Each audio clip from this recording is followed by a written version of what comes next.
Hi everyone, welcome to my channel, and today we're going to take a look at another horrible case with you.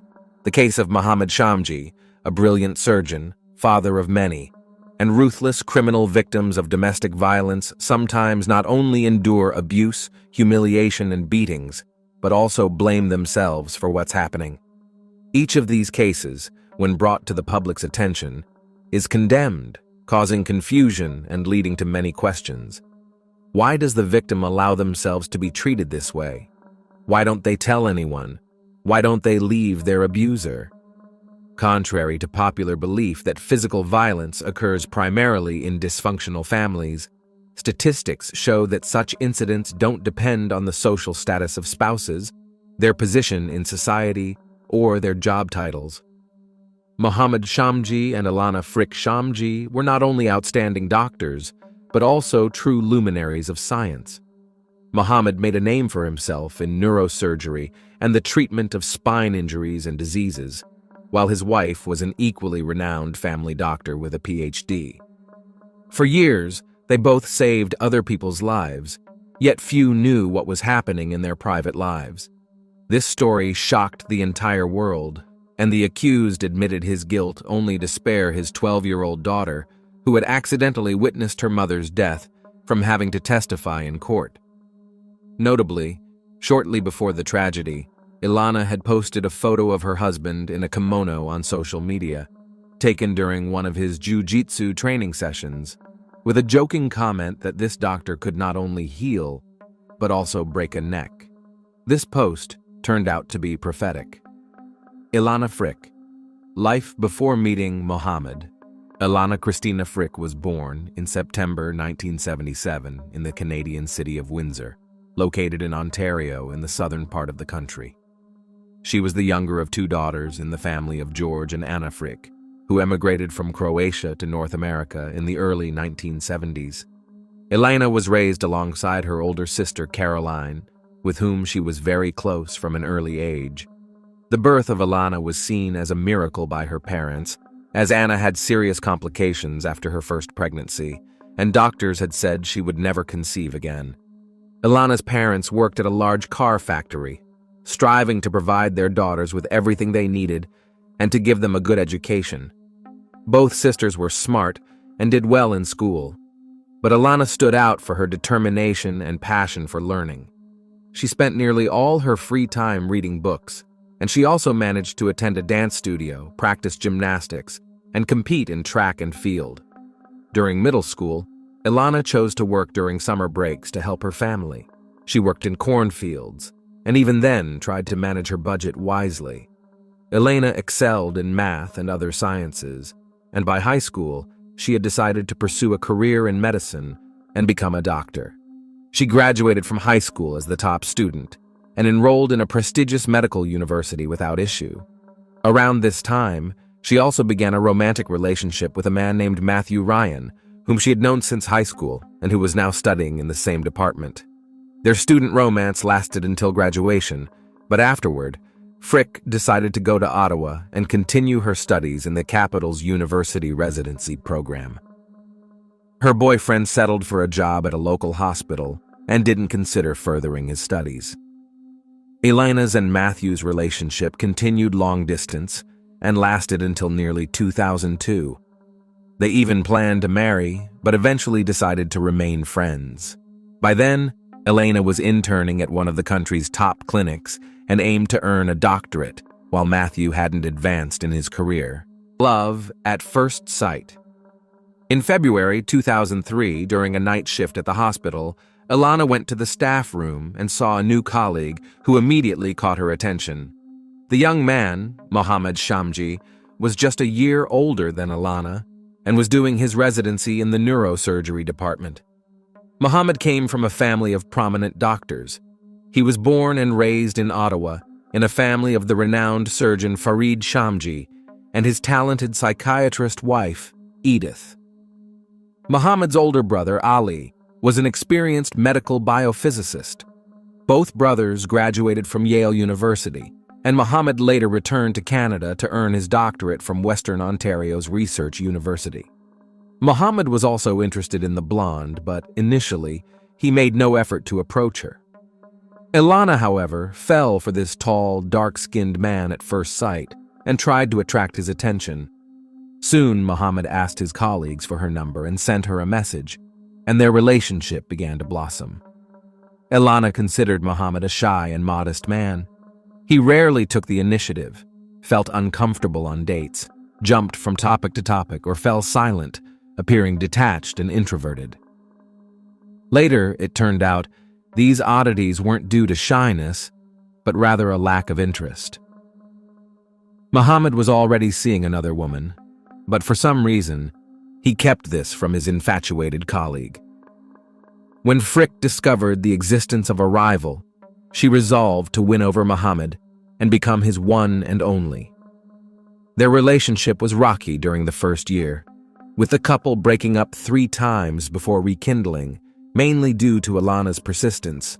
Her parents were aware of this and urged her to leave Muhammad, but she stood firm, believing she had found her one true love.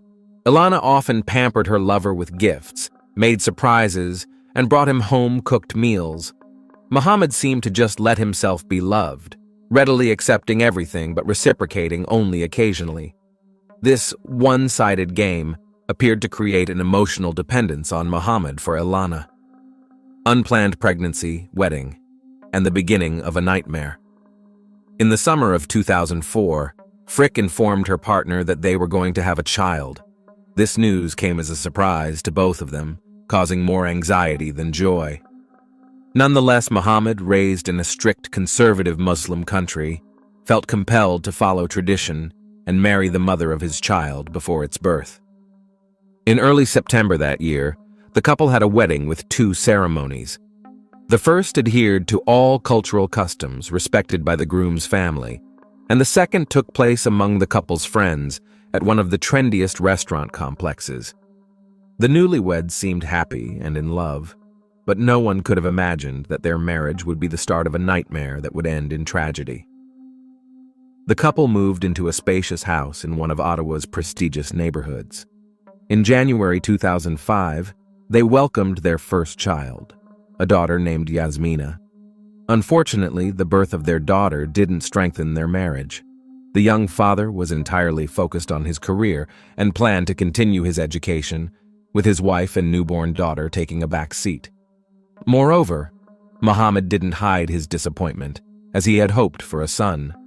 After the birth of her child, Ilana went on maternity leave, focusing on household chores and caring for her daughter. This irritated her husband, who, after returning from work, would retreat to his home office, spending little time with his wife and child. Over time, he became increasingly nervous and irritable, criticizing his wife's appearance, refusing to eat what she cooked, and calling her stupid and useless. Ilana tried not to complain about her family issues, not even to close friends or parents. However, one day, while talking to her mother on the phone, Muhammad, returning home in a bad mood, began berating and insulting his wife, which her mother overheard. She tried to defend her daughter, but her son-in-law blamed Ilana for their crumbling marriage. Anna tried to convince her daughter to file for divorce and leave the man treating her this way, but Ilana flatly refused, saying she loved her husband and would handle everything.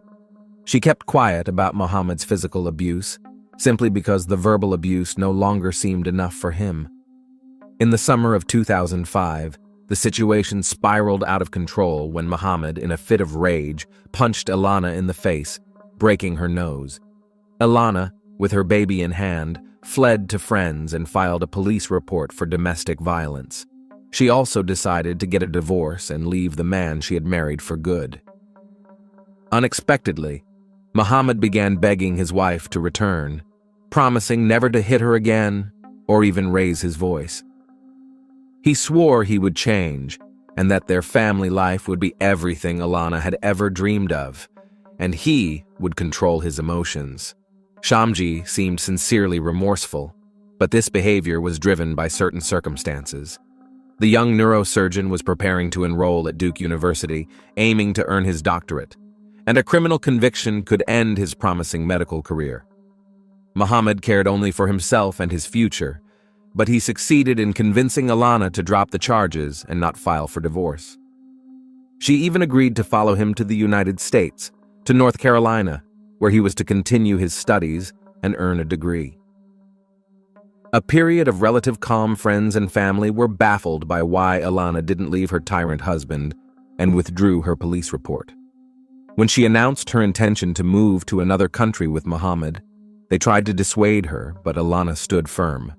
Frick was smart, educated, driven, and ambitious, financially independent, and capable of achieving any career goal. But her destructive relationship and emotional dependence on her husband were stronger. She was ready to abandon everything and sacrifice all for a marriage that didn't bring her happiness, only suffering. However, after moving to the United States, a period of relative calm came to their family. Muhammad was admitted to an elite biomedical engineering program, difficult to enter due to the intense competition. Meanwhile, Alana enrolled in a master's program at the School of Policy and Health at Duke University, receiving a scholarship covering her tuition. The couple seemed to reconnect, spending more time together. Their relationship became stable enough that they decided to have a second child. In August 2007, they welcomed their younger daughter, Faiza. However, Muhammad again couldn't hide his disappointment, as he had hoped for a son. What does the happy family keep secret? In late summer 2009, the couple and their children returned to Canada, settling back into their home in Ottawa. This time, Alana decided not to stay on maternity leave for long, and she quickly secured a position at a prestigious hospital as a family doctor, earning a solid reputation. Meanwhile, her husband balanced work, studies, and teaching at a university. In the late 2000s, social media was gaining popularity worldwide, and the couple started a personal blog, showcasing a seemingly ideal family in every sense. They posted photos of their travels, spoke about achievements in science, flaunted their luxurious lifestyle in a lavish home, attended prestigious conferences and trendy resorts, and spent time with friends at expensive restaurants. From the outside, they appeared to be a happy, successful, wealthy, and deeply in love couple with no problems, but their followers couldn't fathom what was hidden behind this facade. In reality, Muhammad again distanced himself from his wife, continuing to exert strict control over her. He carefully monitored who she interacted with, what she wore, and even checked her email and social media accounts. He openly criticized her appearance, style, and parenting methods, but Alana preferred to remain silent about it. The tension and aggression from Shamji grew, with him yelling at his wife and blaming her for all their arguments and discord. In 2011, the talented neurosurgeon was offered a fellowship in spinal surgery at one of the largest medical centers in Calgary. He accepted the offer, but this time he went alone, leaving his family in Ottawa since Alana couldn't leave her job. For over a year, they maintained a long-distance relationship, but during one visit home, Muhammad left his laptop on, and Alana saw a message from a woman on his social media. The content suggested they were romantically involved. When Alana directly confronted Muhammad, he didn't deny it, admitting to having an affair. This was another painful blow for Frick, and she again considered divorcing her rude, unfaithful husband. Her family was sure she wouldn't forgive him this time. Surprisingly, Alana gave their family another last chance. Muhammad promised to end his affair and said they would start fresh in Toronto, where he had been offered a prestigious, well-paying job. Domestic violence and revenge affair. Shortly after moving, Muhammad expressed his continued desire for a son, suggesting they try again. Alana agreed, thinking that having a third child might help solidify their family. In October 2013, they welcomed a long-awaited boy named Marius. The father was happy, but his attitude toward his wife remained unchanged. Over the next few years, Shamji focused entirely on his medical career, becoming an accredited neurosurgeon with a reputation for handling the toughest and most hopeless cases that other doctors avoided. Frick also advanced, becoming a delegate for the Ontario Medical Association. However, Tension between the couple began to rise again. Mohammed didn't stop at rudeness and insults, but resumed hitting the mother of his children. During a family ski vacation, Ilana had a deep cut on her arm that required stitches, along with other injuries, but she claimed she hurt herself skiing. After returning home, Ilana confided in her best friend that all the injuries were inflicted by her husband following another argument over a newly discovered affair he had with a colleague. Ilana had overheard part of a phone conversation between Mohammed and his mistress, and when she asked him about it, he beat her. Her friend again suggested she divorce him, and when Ilana refused, joked that she should get a revenge affair. The women laughed, but the hurt wife might have thought it was a good way to get back at her cheating husband. The summer of 2016 was challenging. While the older kids were at camp and the youngest stayed with maternal grandparents, the couple's relationship completely fell apart. In early September, they celebrated their 12th wedding anniversary, sharing the news on social media. But a week later, they spoke of divorce. Mohammed refused, stating he was content, while a desperate Ilana had an affair with a colleague who had shown interest in her.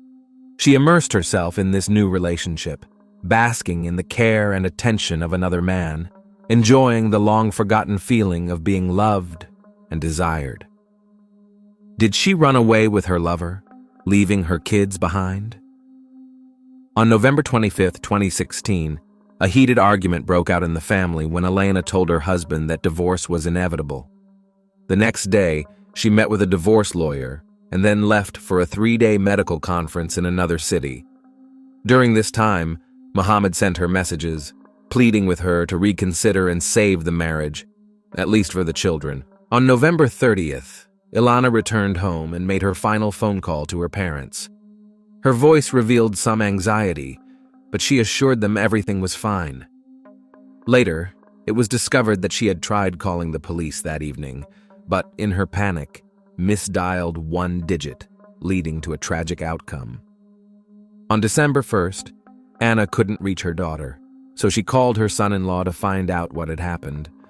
Mohammed calmly told her that his wife had packed her bags in the middle of the night and fled to her lover, abandoning him and the children. Her parents didn't believe him, knowing their daughter would never leave her daughters and young son like that. They contacted a close friend of Ilana's who lived nearby, asking her to discreetly watch the Shamji home while they took the first flight to Toronto and reported their daughter's disappearance to the police. Ilana's friend reported that her car was still in the driveway, which only heightened the family's concern. Upon arriving at their daughter's house, they found nothing immediately suspicious, but Mohammed was agitated, saying they had called the police unnecessarily and insisting that Ilana was with her lover. He had already told the police this version when they visited earlier, following the report of Mrs. Frick-Shamji's disappearance. Body in a suitcase. In the early morning hours of December 2nd, a man walking his dog along the river, about 24 miles from Shamji's home, saw a large suitcase at the base of the bridge. He was initially going to pass it by, but curiosity got the better of him, especially since the suitcase looked almost new. When he opened it, he was horrified to find the lifeless body of a blonde woman inside. He immediately notified the police, and the suitcase and body were sent to the medical examiner's office for identification and to determine the cause and circumstances of death.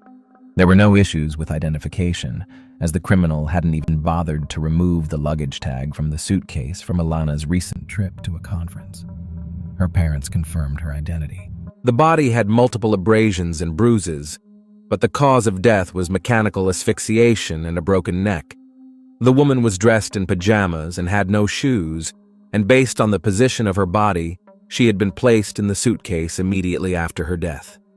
The young witness Mohammed was arrested that evening at a coffee shop where he was meeting with a lawyer. It was evident he was planning to leave the country, but he didn't have the chance. He was charged with first-degree murder, but the neurosurgeon denied any involvement. However, a horrific detail of the incident emerged. It turned out that the couple's eldest daughter, 12-year-old Yasmina, had accidentally witnessed her mother's assassination. According to the girl, She heard screams and noise coming from her parents' room and ran there. She cracked open the door and saw her father kneeling behind the bed. Her mother was likely lying on the floor, but Yasmina couldn't see her from the doorway. Mohammed yelled at his daughter, ordering her to leave immediately, shut the door behind her, and go to bed. In the morning, he told the girls that their mother had left. Yasmina, despite her age, understood something terrible had happened, but couldn't imagine that her father had taken their mother's life. A confession, trial, and sentence. To spare his daughter from having to testify in court, the accused confessed and recounted what happened that dreadful evening. According to him, he and his wife argued about her infidelity and desire for a divorce. Mohammed claimed he didn't mean to harm Alana, but things escalated spontaneously. The argument turned physical, and she tried to call the police, but he knocked the phone from her hand. She began screaming, and Mohammed struck her multiple times in the face, then pinned her to the floor and strangled her with his hands. At this moment, their daughter walked in but couldn't see what was happening due to the bed. When Mohammed realized his wife wasn't breathing, he attempted to resuscitate her, but it was in vain, as in his rage, he had broken her neck. He then put her body in a large suitcase, loaded it into the trunk of his car, and drove around aimlessly for hours, unsure of what to do next. Upon reaching a small bridge over a river, he decided to throw the suitcase down, hoping the current would carry it away, making it impossible to find. However, in the darkness, he didn't see that the suitcase got stuck against the bridge's foundation. In fall 2017, while the trial of the criminal surgeon was underway, a new scandal erupted involving his father, Farid Shamji, who made disparaging remarks about his deceased daughter-in-law. He attempted to justify his son's actions, saying his wife had been unfaithful and provoked him. These comments led to an investigation into the elderly man, and his medical license was revoked. In April 2019, Mohammed was found guilty of second-degree murder and sentenced to life imprisonment, though with the possibility of parole in 14 years. Given the time served during the trial, he may be released as early as 2030. Moreover, Mohammed was forbidden from contacting his children or Alana's parents and ordered to pay them a large sum as compensation. He was also permanently stripped of his medical license, barring him from ever practicing medicine or teaching again. The now orphaned children are currently being raised by Alana's parents. Thanks for watching, guys. Subscribe to my channel. There are many shocking stories ahead of you.